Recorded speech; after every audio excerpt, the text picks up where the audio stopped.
Hello students, welcome to the new video. जैसे कि आपने पहले डाइजेशन का जो है सारा पार्ट पढ़ लिया, अब नेक्स्ट हमारी लाइफ प्रोसेस है रेस्पिरेशन। मैंने आपको बताया था कि डाइजेशन, रेस्पिरेशन एंड सर्कुलेशन, ये सारी प्रोसेसेस जो हैं एक दूसरे के साथ रिलेट करती हैं। The second topic is respiration. सबसे पहले मैं आपको बताना चाहूंगी कि रेस्पिरेशन है क्या। जैसे हम सांस ले रहे हैं, सबको पता है कि जब हम सांस लेते हैं ऑक्सीजन जो है बॉडी के अंदर जाती है, कार्बन डाइऑक्साइड जो है वो रिलीज होती है। बट हमारे यहाँ पे सबसे पहले दो टर्म आती हैं, that is respiration and breathing. Respiration is the whole process कि किस तरह से जो ऑक्सीजन है बॉडी के अंदर गई, कैसे गैसेस एक्सचेंज हुआ, कैसे टिश्यू तक पहुंची, किस तरह से सर्कुलेशन में इन्वॉल्व होके फिर कार्बन डाइऑक्साइड जो है बॉडी के बाहर निकले, और जो ऑक्सीजन जो है बॉडी के अंदर गई उसका यूटिलाइजेशन कैसे हुआ।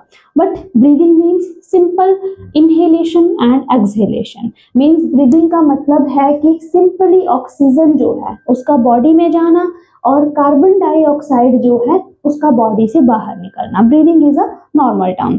बट हमारा जो टॉपिक है वो है रेस्पिरेशन। अब ह्यूमन रेस्पिरेशन से पहले मैं आपको थोड़ा सा बताना चाहूंगी कि किस तरह से रेस्पिरेशन जो है हमारे लिए इम्पोर्टेंट है। हमने जब न्यूट्रिशन का टॉपिक पढ़ा, ठीक है, उसमें हमने एंड प्रोडक्ट जो था वो ग्लूकोज पढ़ा कि कार्बोहाइड्रेट जो है वो ग्लूकोज में कन्वर्ट होता है। और हमने ये भी पढ़ा कि जब डाइजेशन होती है तो स्मॉल इंटेस्टाइन के जो विलाई मीन जो फिंगर लाइक स्ट्रक्चर थे, मैंने आपको बताया था कि वो एब्जॉर्प्शन इंक्रीज करने के लिए वहां पे प्रेजेंट है। तो वहां पे जब एब्जॉर्प्शन हो गई तो उसके बाद ग्लूकोज कहाँ गया, ठीक है। तो ये सारा जो प्रोसेस है ये हमारा रेस्पिरेशन से जुड़ा हुआ है। अब मैं आपको बताऊंगी, जैसे ये ग्लूकोज है, अब हमारा जो ग्लूकोज है वो बॉडी के हर एक सेल तक थ्रू सर्कुलेशन,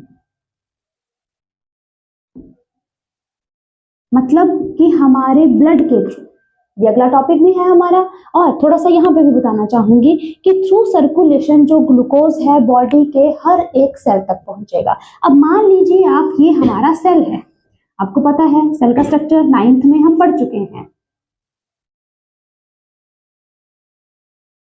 सेल के अंदर हमारा ग्लूकोज जो है वो पहुंच गया। अब ये जो ग्लूकोज है ये ऐसे ही एनर्जी प्रोडक्शन नहीं करेगा। Glucose is a 6 carbon molecule, ठीक है। अब ये 6 कार्बन मॉलिक्यूल जो है, ग्लूकोज 6 कार्बन मॉलिक्यूल, ये pyruvate which is a 3 carbon molecule, इसमें कन्वर्ट होगा। तो मैंने आपको बताया glucose is a 6 carbon molecule. Glucose जो है साइटोप्लाज्म, मैंने आपको बताया ग्लूकोज जो है सेल में पहुंच चुका है। तो सेल का जो साइटोप्लाज्म है वहां पे ग्लूकोज जैसे ही पहुंचेगा वो मेटाबॉलिक एक्टिविटी के थ्रू पाइरुवेट में कन्वर्ट हो जाएगा which is a 3 carbon molecule. अब एक्चुअली जो पाइरुवेट है वो एनर्जी प्रोडक्शन करेगा, बट अब पाइरुवेट ऐसे ही एनर्जी प्रोडक्शन नहीं करेगा, ये डिपेंड करेगा हमारी प्रेजेंस, एब्सेंस या लैक ऑफ ऑक्सीजन पे। अगर वहां पे देखो, मैंने ये 3 केसेस बताए हैं lack of oxygen, absence of oxygen या तो फिर प्रेजेंस ऑफ ऑक्सीजन। तीनों केसेस में आप देख रहे हैं एनर्जी प्रोडक्शन हो रहा है, इस केस में भी, इस केस में भी एंड थर्ड केस में भी। मतलब एनर्जी प्रोडक्शन तो होगा, बट फर्क कहाँ पे पड़ेगा, अमाउंट ऑफ एनर्जी पे। जब वहां पे प्रेजेंस ऑफ ऑक्सीजन है, मतलब ऑक्सीजन एक्सेस अमाउंट में प्रेजेंट है, तो वहां पे जो एनर्जी प्रोडक्शन होगी वो भी एक्सेस अमाउंट में होगी, और ये हमारे माइटोकॉन्ड्रिया में होता है। और ये जो एनर्जी प्रोडक्शन है it is in the form of ATP, adenosine triphosphate इसकी फुल फॉर्म है। हमारी ये जो एटीपी है ये माइटोकॉन्ड्रिया में जाके स्टोर हो जाएगी। अब कई बार क्या होता है कि हम एक्सरसाइज वगैरह करते हैं तो हमारी मसल में क्रैम्प आ जाता है, क्योंकि वहां पे लैक ऑफ ऑक्सीजन की वजह से लैक्टिक एसिड प्रोड्यूस हो जाता है, जिसकी वजह से हमें वो पेन जो है वो फील होती है। लेकिन वहां पे हम ये नहीं कह सकते कि एब्सेंस ऑफ ऑक्सीजन है, due to heavy exercise lack of oxygen हो जाता है। अब ये जो केस है एब्सेंस ऑफ ऑक्सीजन, ये हमारे केस में होता ही नहीं है, क्योंकि जब हम रेस्पिरेटरी सिस्टम पढ़ते हैं तो हम 2 तरह के ऑर्गेनिज्म के बारे में पढ़ते हैं, एरियोबिक ऑर्गेनिज्म एंड एनएरियोबिक। अब देखिए, रेस्पिरेशन का मतलब होता है एनर्जी प्रोडक्शन करना। ऑर्गेनिज्म या तो ऑक्सीजन की प्रेजेंस में एनर्जी प्रोडक्शन करेगा या तो उसकी एब्सेंस में भी एनर्जी प्रोडक्शन कर सकता है। हाँ, अमाउंट यहाँ पे कम हो जाएगा एनर्जी का, बट एनर्जी प्रोडक्शन होगी ही होगी। तो अगर आपको क्वेश्चन आ जाता है, क्योंकि मोस्ट इंपॉर्टेंट क्वेश्चन ये डिफरेंस में पूछ लेते हैं कि एरियोब्स क्या है या एनएरियोब्स क्या है। तो नेचुरली बात है कि अगर कोई ऑर्गेनिज्म ऑक्सीजन का यूज करके एनर्जी प्रोडक्शन कर रहा है, दैट इज एरियोबिक रेस्पिरेशन। और अगर वहां पे ऑक्सीजन नहीं है फिर भी वहां पे एनर्जी प्रोडक्शन हो रही है, दैट इज एनएरियोबिक रेस्पिरेशन। और उसके बाद पायरुवेट किस तरह से एनर्जी प्रोडक्शन करेगा वो आपके सामने है। मोस्ट इंपॉर्टेंट क्वेश्चन है, 3 मार्क्स में मैक्सिमम टाइम जो है 10th क्लास में ही पूछा जाता है। चलिए, जैसा कि मैंने आपको बताया, ह्यूमन जो है वो एरियोबिक ऑर्गेनिज्म है, मतलब वो ऑक्सीजन की प्रेजेंस में जो है वो रेस्पिरेशन कर पाता है। विदाउट ऑक्सीजन हमारे लिए सरवाइव करना बहुत मुश्किल है, क्योंकि जब पायरुवेट एनर्जी प्रोडक्शन करेगा वो ऑक्सीजन की प्रेजेंस में करेगा। हमारे में प्रोडक्ट ही ऐसे हैं।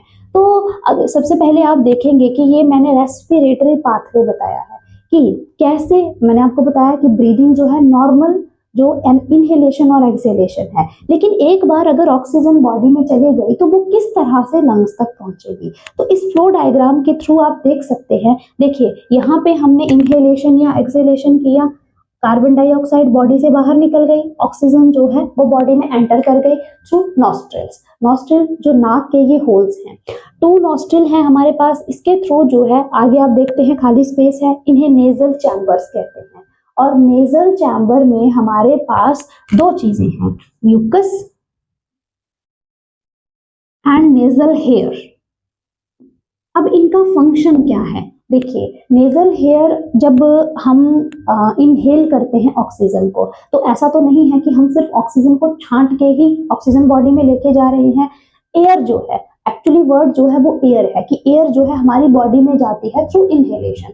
अब एयर जो है it is a heterogeneous mixture of different things, उसमें गैसेस भी हैं, उसमें वाटर ड्रॉपलेट भी हैं, उसमें डस्ट पार्टिकल भी हैं। तो ये जो म्यूकस और नेजल हेयर है, ये डस्ट पार्टिकल या जो फॉरेन पार्टिकल हमारी बॉडी को नुकसान पहुंचा सकते हैं, मतलब ये एक तरह से ये समझ सकते हैं कि फिल्ट्रेशन का काम करते हैं। ठीक है, उसके बाद हमारे पास ये छोटे छोटे जो है लेरिंग्स और फेरिंग्स।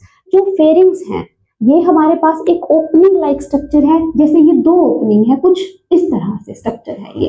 ठीक है, तो जैसे एक जो पैसेज है वो हमारा फूड के लिए है, एंड सेकंड जो पैसेज है वो हमारा एयर के लिए है। और यहाँ पे एक फ्लैप लाइक स्ट्रक्चर होता है जिसे हम एपिग्लोटिस कहते हैं।